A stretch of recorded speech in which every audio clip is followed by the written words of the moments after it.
Well, good morning. Dr. R. Michael Fisher here with a guest on Fear Talk number 20. And I would have never thought, about 4 years ago when I started the Fear Talk series, that I would get to number 20 or even beyond that. And so I sort of feel like this has been a little bit of a victory for me and a very good experience of, can you imagine asking 20 people, over the years and specifically saying, would you like to do a fear talk with me? If you can only imagine what that does and how it may be so different than what our normal way of talking in society is, or even podcasts. But today I want to just introduce this guest a little bit through my experience, and then the guests can introduce themselves. And the way I'm introducing this guest is to say that, I thought of all the podcasts that are out there of people in dialogues these days, right? There's so many stations, so many channels, YouTube channels, people having conversations. And I think it's a great learning opportunity for people to watch people talking.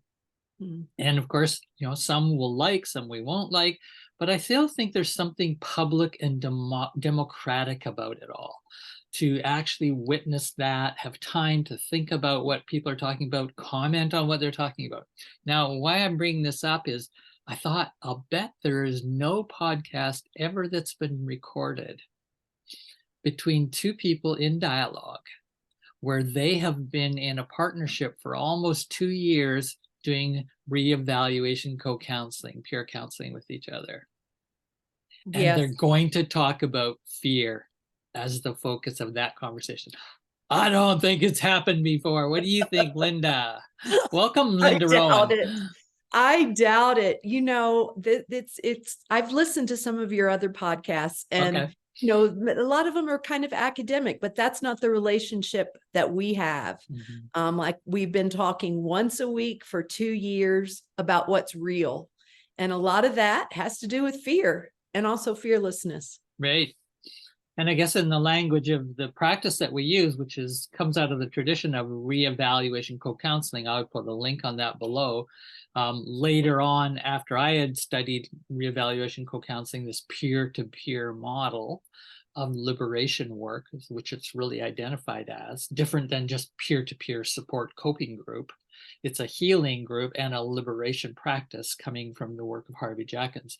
But we're not here to talk about that necessarily. We're going to free form here on Fear Talk 20. But I did want to say is that practice of listening unconditionally to the other in consecutive turns with a timer, how long are we going to have a session for, and then actually both having the intention with some theory behind it that we are here to help each other liberate, to emancipate themselves from all forms of oppression. So that's the ideal of this model. We'll just call it peer counseling. And I have to say it works. Well, that's even better, of course. That's an endorsement and a pretty good one. I think this is the first time, the 2 years that you've practiced, is that the first time you've done peer counseling in your life? Yes. I joined a RC fundamentals class a little over 2 years ago. Met you in that class. I'm not in that class anymore, nor are you, but I still every week look forward to my time with you. Yeah, so it's fascinating how, theoretically you could peer counsel with anybody in a class, let's say 40, 50 people in a class, or 10 or 20. But, there is a certain tendency to want to be attracted to certain individuals. And then, you could say you just build a trust easier, or you feel like this is a good place where you can do this healing emancipation work. And the other word for emancipation to me is practicing the path of fearlessness with another human being. You and I do not necessarily talk about fear and fearlessness directly in our conversations. It's not a theoretical time together when we do these peer counseling. But the reality why I wanted to talk to you is I felt there's something unique about you and I. There's something unique that doesn't happen every day and probably won't happen in my life again. It's that kind of odd experience. What do you think? I think that's right. And I think, I've reflected a little bit about that, like why you and I work in this peer counseling arena so well. And I think boy, I think it gets to a deep respect. I respect you so much, and I feel the respect that you have for me. So given that, it frees me to go to all my fearful places with you. You've seen me in a lot of fearful places, and I've been, RC may be kind of new to me, 2 years, but I've been, in therapy at different times in my life. Right. Many times, very helpful. But I have to say, my ability to get vulnerable and really say my fears has been greatest with you. And I think it's because we're meeting each other as peers, perhaps. There's not this professional, bubble that we're in. And also, you're just a really good listener, and challenge me, but also accept me. Yeah, I mean, boy, there's so much there we could talk about, and we may or may not come back to some of those things. But I do want to steer ourselves. In some sense, if you could just introduce yourself, why would you be sitting here today with me talking on a Fear Talk? And what in your background do you think has led you to that course? So people want to know a little bit about you, Linda. So, I'm a little over 60, and I've had a very, I think, unique and varied life. Career-wise, I think sometimes a lot of people kind of have this linear, this job to this job to this job. That's not been my experience. I have been all over the place: a school psychologist, a curriculum developer, a cross-cultural communications speaker. Now I'm working in the disability arena, university. I mean, it's just been all over the place. And that has just because I've been led different places because of things that have happened to me in my life. My eldest daughter is 30 years old, and she has Down syndrome. And that was a real whammy in life. We weren't expecting it. And boy, talk about bring out fear in a person. When she was little, oh my gosh, I was just racked with fear and worry and grief. But would she have friends? What would her life be like? And I could go off on these fear trips that really some of it was rational, but some of it was not rational. And then when she was older, she developed a disorder called Down syndrome regression disorder. It only has had a name in the literature for a little over a year. She's had it for 10 years. It's an autoimmune condition that it's very rare, but it affects people with Down syndrome. They think maybe 3 to 5% of that population. And it's an inflammatory condition of the brain. And she's had 3 major regressions, and I'm talking hallucinations, incontinence, not eating or drinking unless she's hand-fed, catatonia. I mean, it's pretty serious.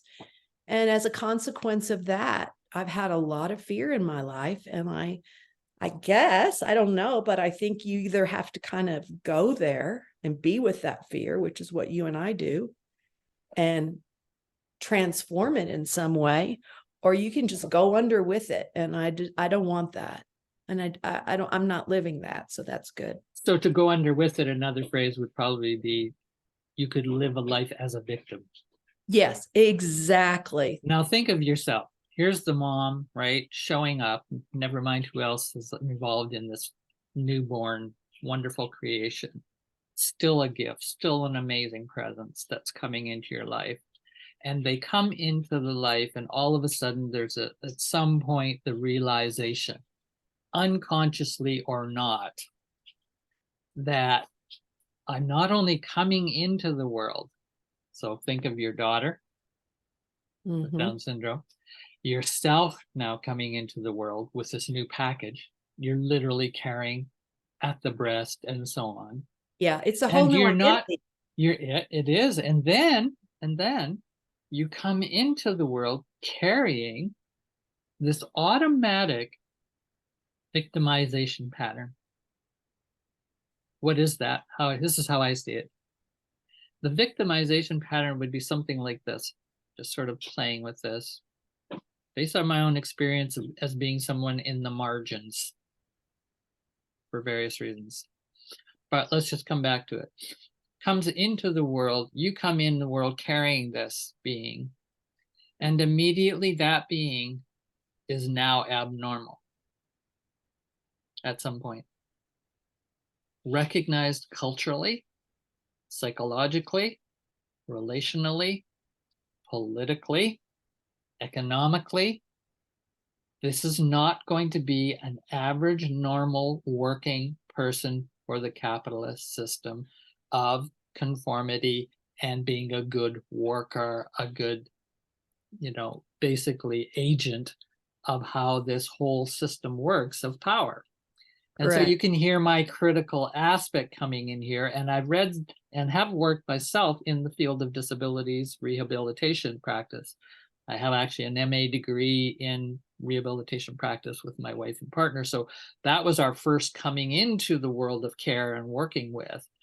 And then learning that there's actually something called critical disabilities theory that comes out of people who have actually lived the experience of coming into the world and being labeled with a disability. Of course, now we have all kinds of fancy language that doesn't use the word disability, but we're talking about people that used to be called people with disabilities. Right. Probably needs to be a word that's claimed again, like queer has been reclaimed. Because yes, she does have a disability. And you know what, it took me a while to get to, but when I was mentioning the worry at first, I was thinking, oh, worry, well, what's going to happen to her? Well, but I think what's really important in disability or whatever the fear is I had to get to the point that it wasn't just about her, but I had to realize, oh, the worry's also about me. What if I never get to live a retired life that's child-free? What if that maybe that's kind of taking us a little on a tangent, but it always, I think, has to get back to self in some way. Like, why am I so affected by this?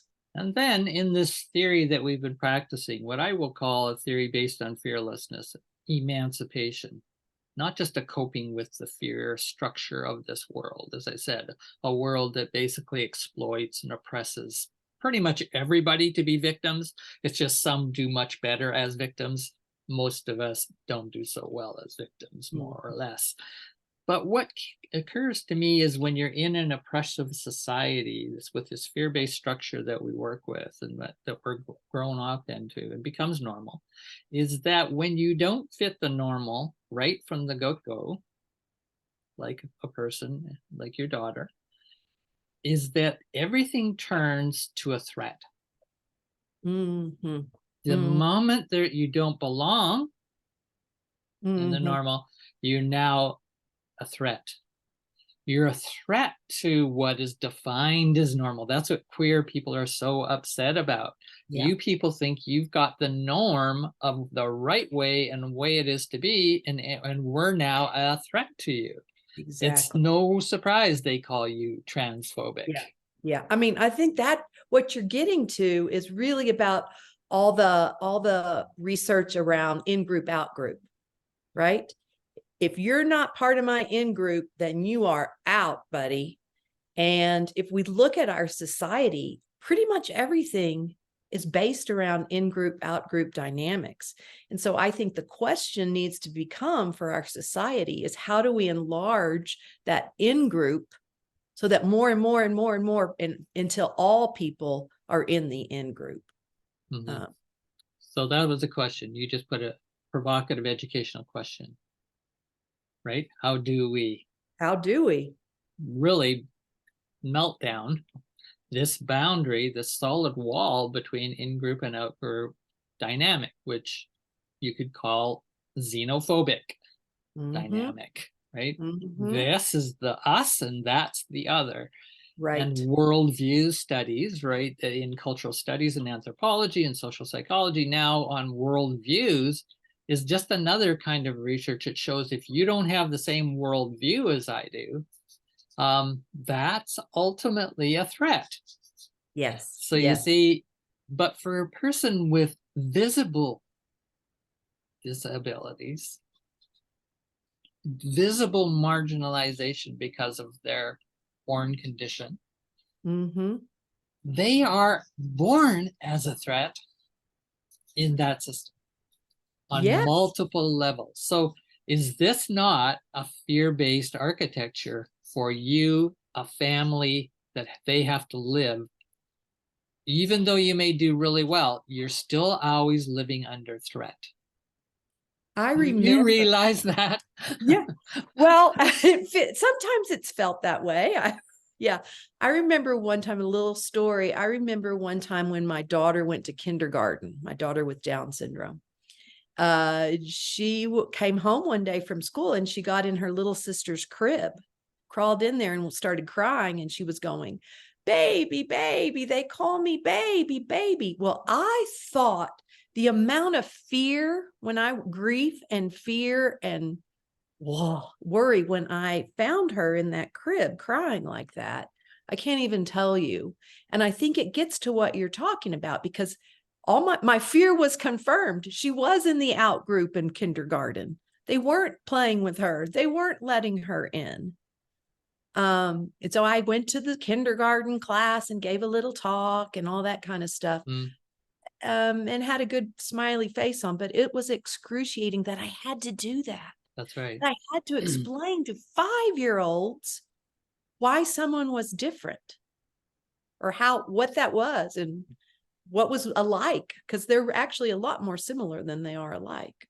So one of the reasons I really like talking to you and having been a chance to be part of your life for the last 2 years in this very intimate way as peer counselors with each other is that, and that's basically the only way we have ever hung out, as in a very structured peer counseling session on Zoom.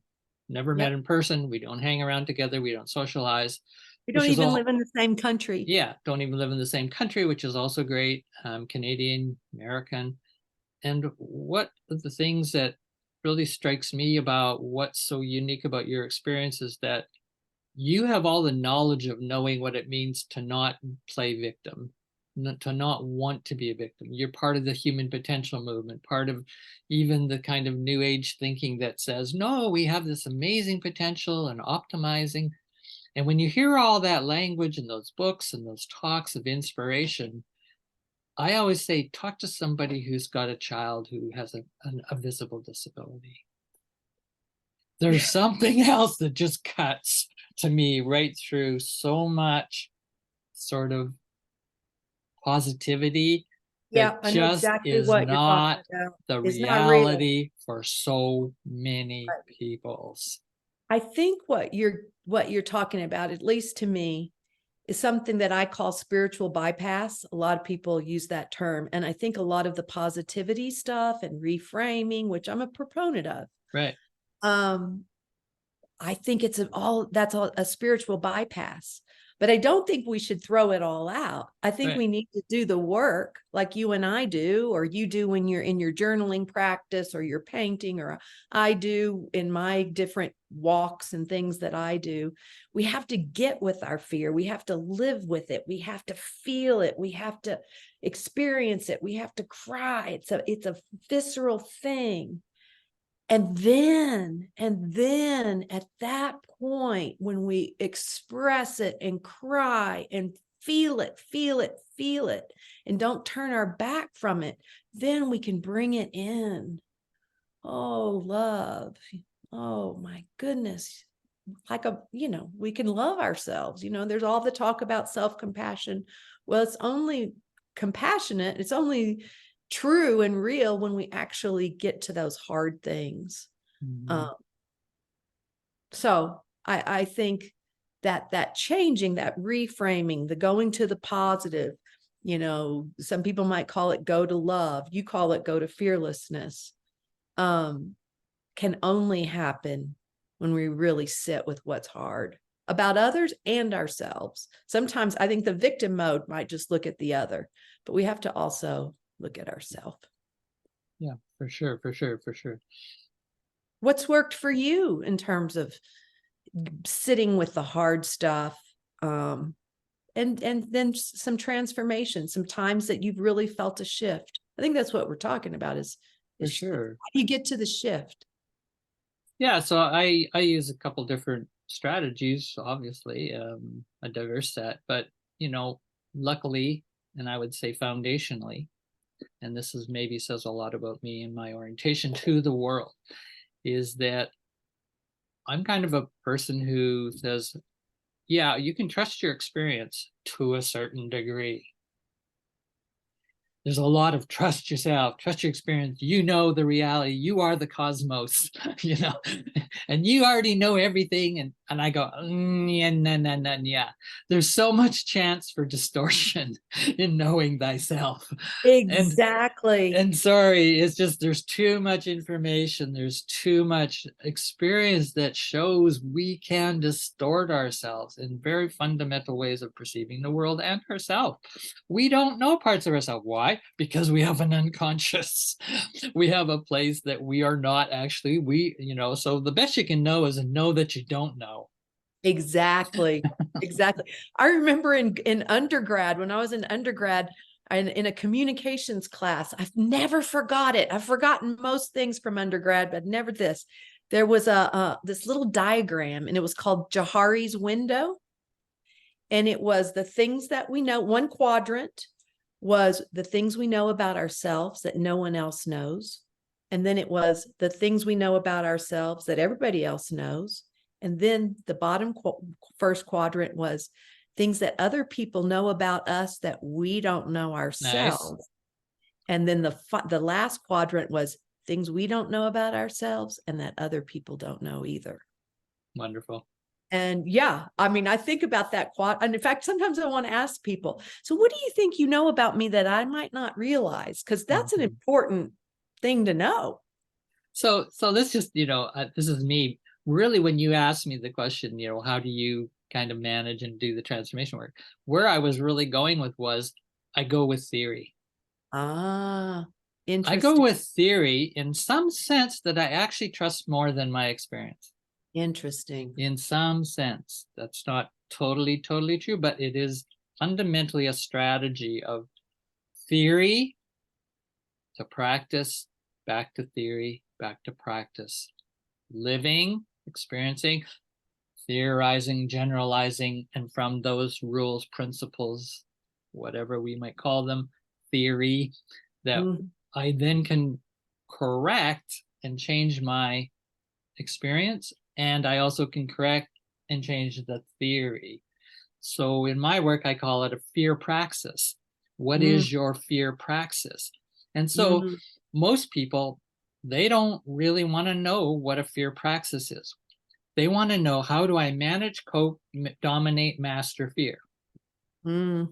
Yes. Can you give an example? Because you are definitely onto something, and I would love to hear it just in an example, if you Couple can. quick series, and then I'll give a really specific example after I do the theory real brief and get your feedback. And the real concrete example came this morning on my YouTube channel, where I do lectures and talks about fear and fearlessness. And someone responded in a very particular way, and I had to copy that. And I said, oh, that is so classic of a response to my teaching on fear. So here we are doing a fear talk. It's relevant. So a part of my understanding to make sense of fear and our relationship to fear as humans, I said I want a bit of a developmental model. So there's my theorist. Why? Because my experience at any point in time isn't going to tell me where I'm developing from or where I'm developing to. It doesn't give a map. What it just says, this is my experience. Yeah, that's very narrow to me. I want a broader, holistic and integrative sense of a bigger picture of how is my experience relative to other experiences in other developmental periods and so on. So I'm a developmentalist. A lot of people are not developmentalists. They don't want to touch it. They can't stand it, but there's a lot that are. So here's my quick developmental theory that's been guiding this path of fearlessness. So this is what I basically came up with. It makes a lot of sense phenomenologically and experientially. Also, lots of literature that I found with these kinds of models. Here's the categories. We go from a period of, let's call it innocence. A lot of the innocence can be denial, but some of it's just innocence. We don't know what we don't know. Little bit like ignorance, just don't know, or ignorance. Interesting. Yeah. Okay, so they slide very closely. So, but let's just call it the category of naive, innocent. Then there's an awakening in our development to a point where we realize, oh, I actually am a victim. In other words, yeah, it's yucky. But think about it of why? Because at some point you get hurt.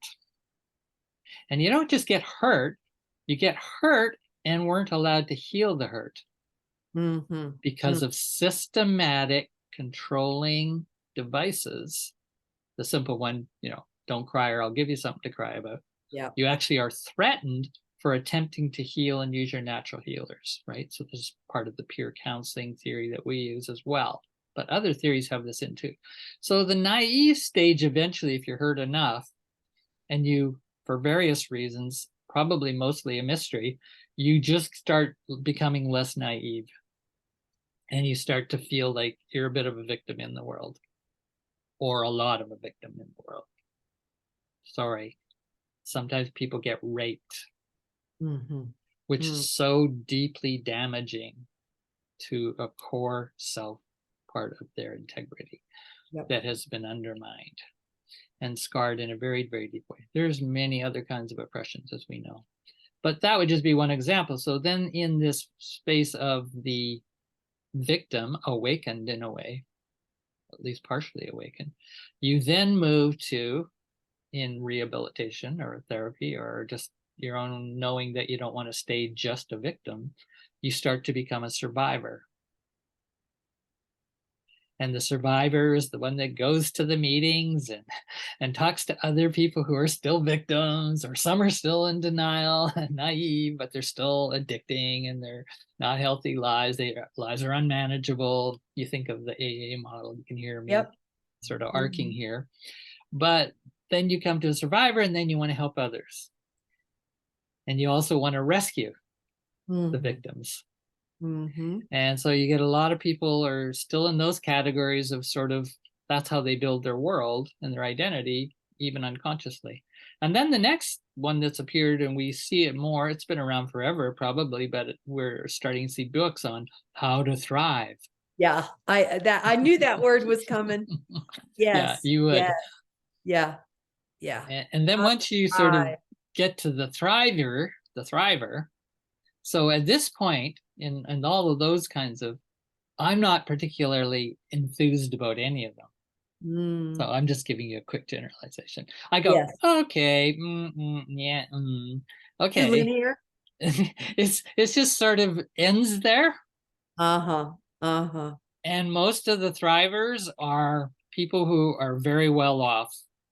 Yes, that's and quite privileged in their status and access. Well off in many different kinds of ways. In many different kinds of ways. I'm not going to say all, but I'm going to say the vast majority. So you can hear it in all the thinking, all the prescriptions, all the self-help books, all the inspirational talks.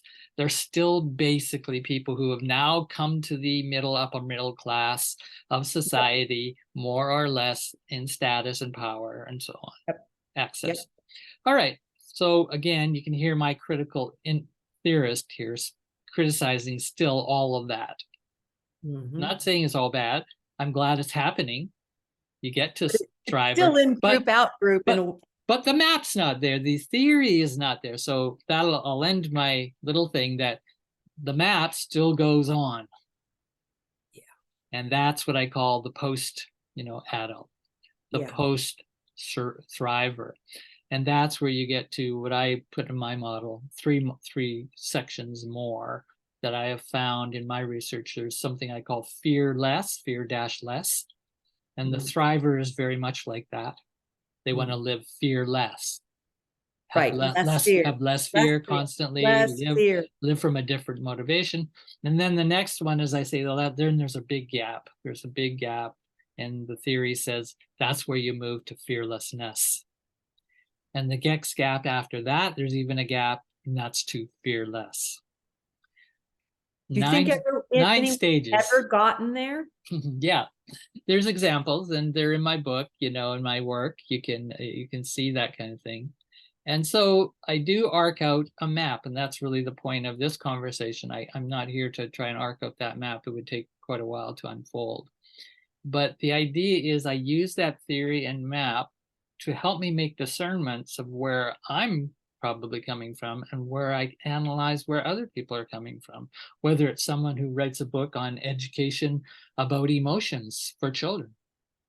What am I looking for when I pick up one of those books? And I'm a curricularist, so I look at them, and then first thing I do, I go to the index of the book, if they have one. Nowadays, everything's so digital, they're not making indexes anymore, which disturbs me.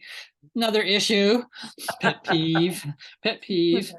And so I go in the index and I look, is the word fear there? Mm-hmm. Oh, anxiety might be there. Okay, I check that. There's the word fear there. So it becomes just a little symbolic feature of, and then I go, how many pages are devoted to fear in this book on emotion?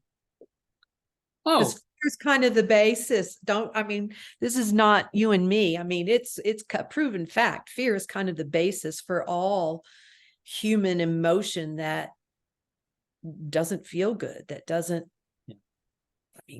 it's underneath anger. It's underneath almost anything that's not love-based, I suppose. and so basically I'm looking at the book this is just one example of how I do analysis using this model I have.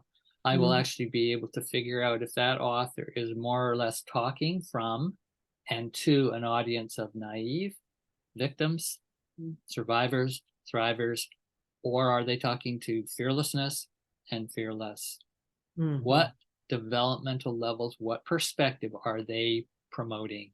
And then I ask, are they aware that there's other perspectives on talking about emotion or fear? And that's where you just find an author who is like this or an author who's like that. Yeah. Perspective. That's such an important word to me. Right. Perspective taking kind of goes along with what we're talking about, the ability to see another point of view different from our own. And if we can do that, a lot gets easier, I think. I'm going to ask you, what's in your earliest experience of perspective your taking? earliest memory of when you think you actually operated on taking perspectives or you wished you could have?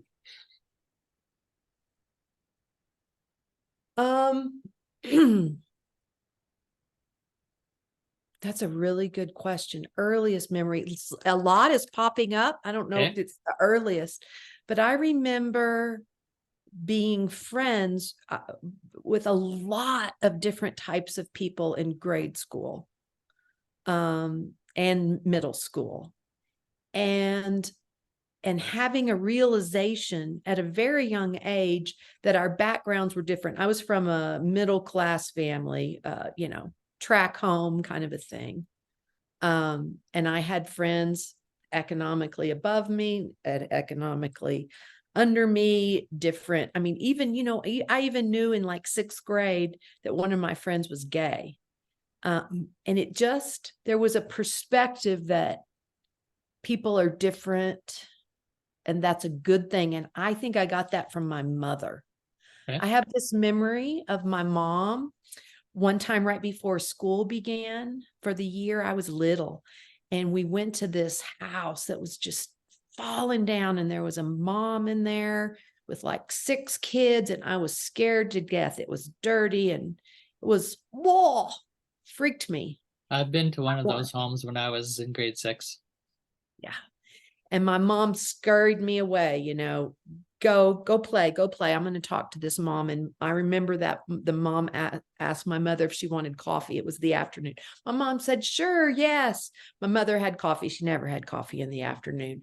And they sat and talked for hours. And I was like, 6 years old at the time, something like that. Oh, okay. It really showed me that, in fact, you could enlarge your in-group. You could bring people that are not like you into your world. And I remember feeling a lot of fear at that play group with playing with these kids. And my mom, I would run back to her and she'd give me a little pat, and then I'd run off and go, she'd say, go play. Anyway, I think that might be one of my earliest memories of perspective taking, just witnessing her. She wasn't judging that woman. She was sitting there laughing and enjoying and really talking very personally to someone who most people would consider not like her. Yeah, so it's great. She obviously, and I would argue, this is somebody who's already coming from something that's tapping into the intelligence of fearlessness. Because in the face of the other, when an encounter with the other that is so different or even potentially threatening, then she took her daughter to that place and did not monitor all of your activities in that place. I mean, today, that when I look at that, I go, that's pretty fearlessness oriented. In that case, may not have been your mom in all cases. She could hold that kind of fearlessness. She may have slipped back in another situation. She's much more a survivor, a victim. But my interest is, but you did have a place where I think you accessed fearlessness. And luckily, Linda, the young Linda at 6 years old, actually picked that up. Yeah. Stored in memory. Yeah. Not stored as a painful memory, notice? No. It's stored as, wow. It's like, what did I experience there? Yeah, it's very visceral. I remember that incredibly in detail, a lot of that day. Did it make you a more compassionate person in the long run? That would be the endorsement here. I mean, I don't know. I think so, because I think that, like I was saying, I had lots of different types of friends growing up, and this was in the 60s and 70s where that was not very common. And I think that was probably one reason why I was able to do that as a young child. So a fundamental agreement can we come to here in this Fear Talk? Of course, it's always open for as a hypothesis. A fundamental agreement perhaps we can proceed upon is that the more ability to take a perspective of another, and one could say, and be empathetic, and be compassionate. Well, even without going there, let's just say to take even a cognitive perspective, right, of another, diverse, different from your own in some amount of degree, that is correlated, that ability to do that is correlated directly with how much fear you are living in, how much distress patterning, I call fear patterning, is existent in how you operate in the world. I think you have an article or book coming because with that exact point, because I've read quite a bit about perspective taking, but I've never ever heard it framed with the juxtaposition of fearlessness and the correlation there. I think perspective taking is probably, we were talking earlier about society at large. I could say it in our country here in the US, you could just look politically. And if we could all take each other's perspective, my gosh, things would be in a different place. If we could really understand what was driving other people and ourselves, gosh, it'd be so much better right now in this country. So you're on to something there, Mike Yell. There's an article there for you. It certainly comes from my own work for sure. And then eventually, probably about 15 years ago or so, I did come across what was called terror management theory. And I basically say I do fear management theory, but they had called it terror management theory, and they come out of the social science field. So they're laboratory experimental psychologists, but it was based on the philosophy of Ernest Becker, an existentialist thinker, philosopher, very wide open radical thinker of the 60s and 70s. Wrote a lot of interesting books. Won a Pulitzer Prize for the book. I forget what it's called right in the moment, but something about life and death.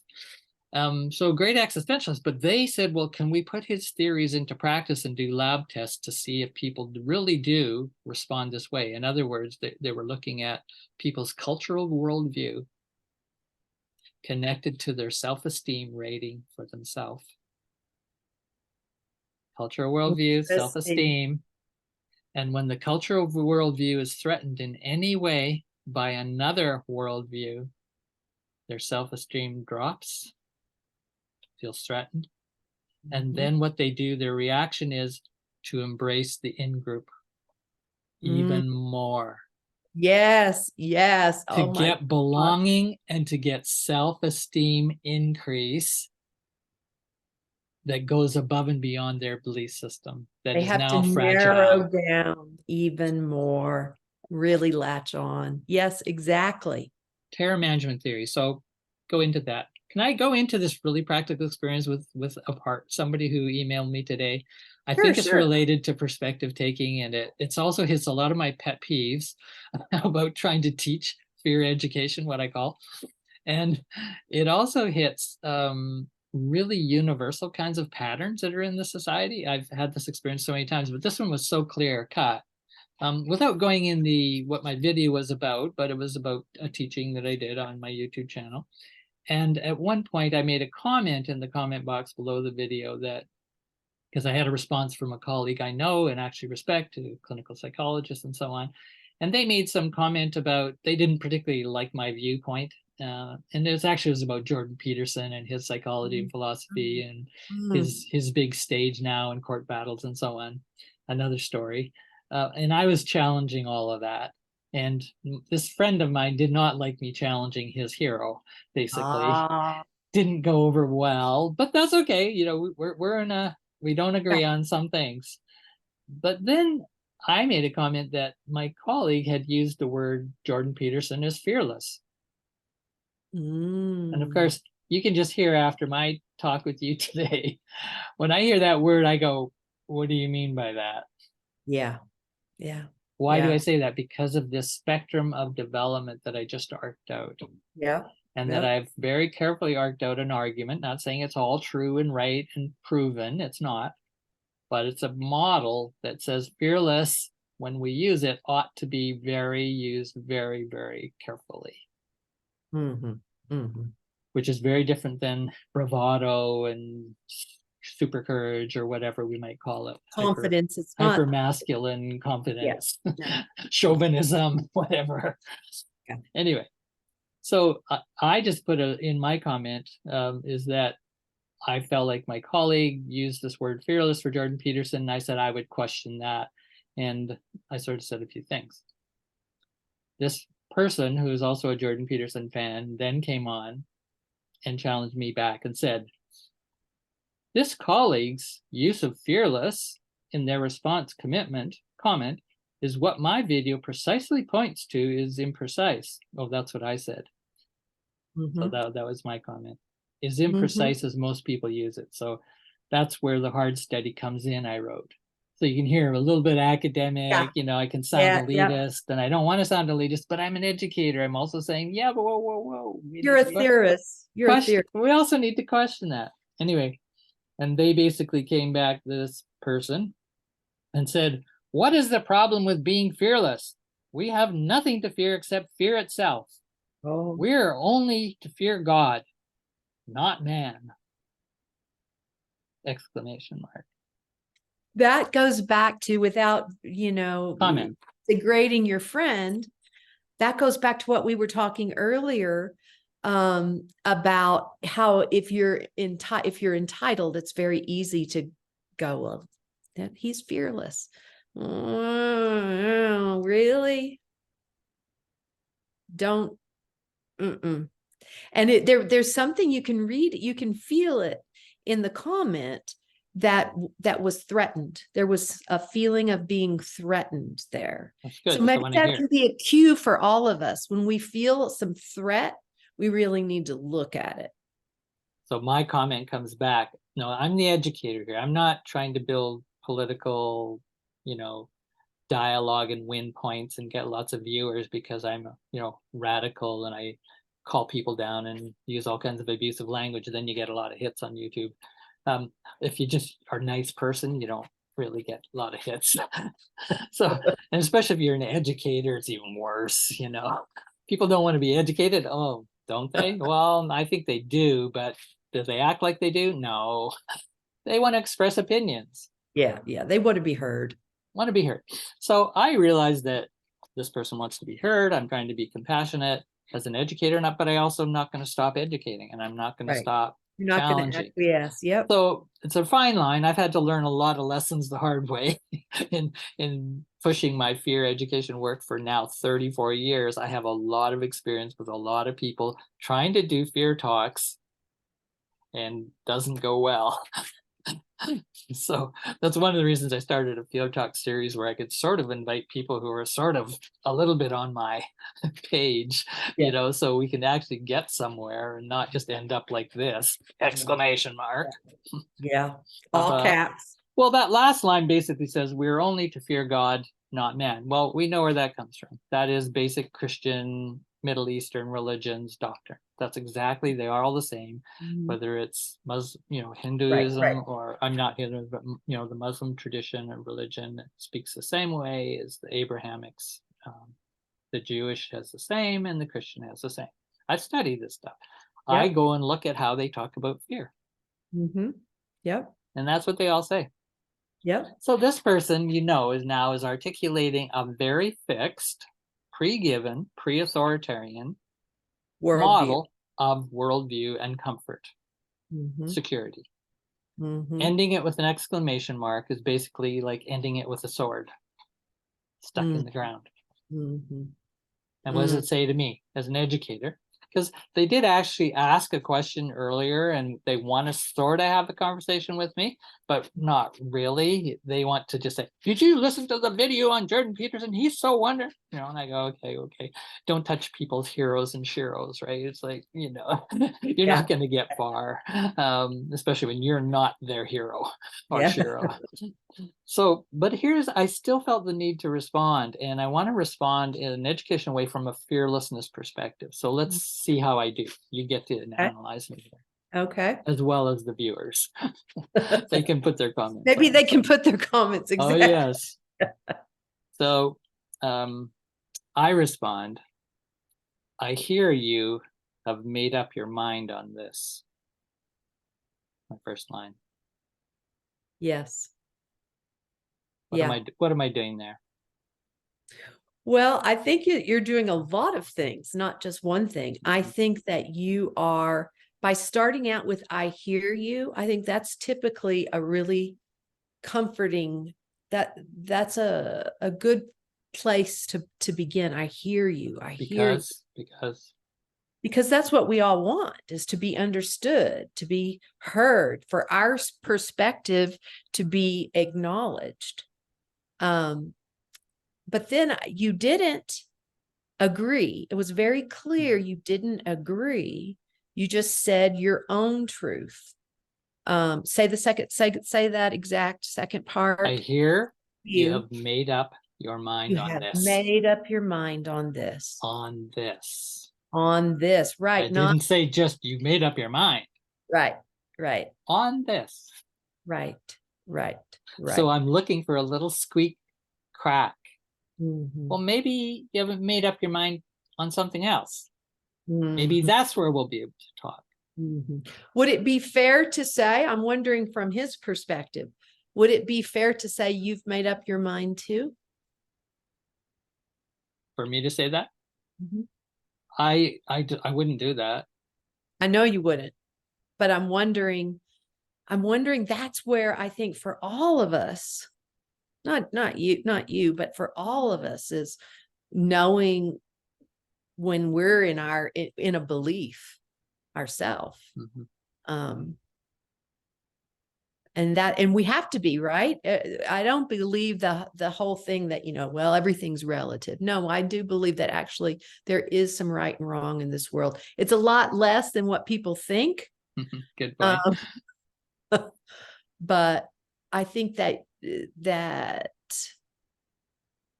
fearlessness being something different than what we think of it traditionally is very much a belief you have.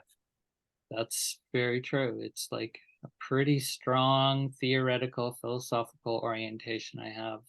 And And it I've got guides your life. guides my life, it guides my thinking, guides a lot of things. So yes, I have a lot of investment in it. Yes. Yeah. And Yeah. that's the trick. I can get caught in being ideological about it. In other Yeah. words, I don't want to hear anybody else. But so that's why I try practices like I run a journal. I'm an editor, founder of a journal on International Journal of Fear Studies, where Mhm. other people can put in their views. I run a YouTube where other people can comment and make their views. I don't edit them. Right. Right. Is I know I need to practice that, or I will get into, probably like everybody, rigid, ideological, and a smart ass. And that's why what you do has depth to it, because it's not just stuff, because I talk to you every week, not about theory, about your own life. And you try to live this. Yeah. Yeah, that this is my passion as an educator. So I finished the statement after that first one with, not much point to discuss it then. And I don't like saying that. And Yeah. I don't even like feeling it. It still feels yucky. It still feels like, ouch, is that where Mhm. we're going to end? Mhm. I'm open to still having conversation. We may, but it's a reality that you get stuck, Mhm. right? Well, I think what you did, there's one way about it being in the world that's like, this is my position. No, this is my position. This is my, this and that. But if what you're doing there to me is a little bit, it's a little softer and more inclusive, which is, I acknowledge your position. This is my position. I acknowledge your position. This is my position. Those are two different ways of being. Yeah. And I think you were in the latter there. And then I'm kind of challenging them back and saying, basically, sounds like you've made up your mind. There's no point in talking about this. Yeah, Like, you basically, I am not going to invest anymore in it. exactly. That's what I This said. is your position. I have mine. You got to put. You've got your position. That's okay. Now, one of the things I can't stand is let's agree to disagree. Mm. I Well, don't maybe that's like what I. that. Why don't I like that? Why don't you like that? Let's agree to You know disagree. me pretty good. Why do you think I don't like that? You know me really well, actually, in a certain way. Why do I I not like that as an I just educator? It might just feel drives not me like nuts. that. Let's agree to disagree. Well, Yeah. it's dismissive. It ends. Yeah. It ends. It's a period exclamation mark. Maybe it should be. Yeah. What would it be? Let's agree to keep exploring. Let's Right? agree to stay open. Let's agree to keep talking. Let's agree to value each other's opinions Yeah. to an So extent, but yeah. And then if that's the my question, right? That's the big question. and my idea would be is let's see where we can grow together in this. Mhm. Whoa, There grow you go. together? What? There That's you called go. collaboration. That's not I argument like culture. that. I'm going to remember that. Let's agree to grow together in this. And you may not want to. Right. Right. And that's fair because everybody's going to put their boundaries. Do I want to put the time into it? Is that a priority for me? And if they say no, okay, so I'm moi. I'm the expert of rejection. Well, that's Be prepared for people to say, no, I don't want to. No, I'm not going to call you back. yeah. Oh, I thought we were dating and I thought things were going along really well and you didn't answer my calls. Yeah. Yeah, Okay. welcome to the world Welcome of to the rejection. world. Welcome to the world. Yes. Oh my goodness. Yes. Oh, the world. The world. So that's another way to think about. So we have about 5 minutes left. Linda, is there anything that you want to bring up with me that in this last 5 minutes, or you want to just say to people and viewers today? Mm, I guess I guess the one kind of pat phrase that I actually does think goes with fear and fearlessness, and we've been talking about it in a roundabout ways. There is no arrival, right? So you talked about your continuum, but earlier in the talk you talked about the circular, and I kind of think that that's really what all of this is. I don't know that we're going to be in a fearlessness state always. But we can get there from time to time, and maybe with practice we can stay there for longer periods of time. Yeah. So another theory, here's my theorist. I make a distinction between states of fearlessness and a stage or phase of fearlessness developmentally. Mm-hmm. And the states of fearlessness are quite fluid. They can happen to somebody even in naive, victim, survivor phase of development. They can happen. And someone can actually achieve an amazing state of fearlessness, sometimes called non-dual consciousness. It's non-fear based. They transcend, the parameters of dualism or other things. So again, you can hear my philosopher coming in. What is this fearless state? Well, it's talked about in the literature and all kinds of practices and traditions. Fearless is not an unknown word, and it's highly respected in the spiritual, religious, mystical traditions. Yes. I love what you're just saying, because what that does is when you get out of that linear, which the stages are different than the state. Right. What's wonderful about that is then it actually expands the in group, because then you realize that a person that you might identify as, in a fearful stage, right, actually can join you in a state of fearlessness. And so it just makes it gives equity to the paradigm. Equity and possibility.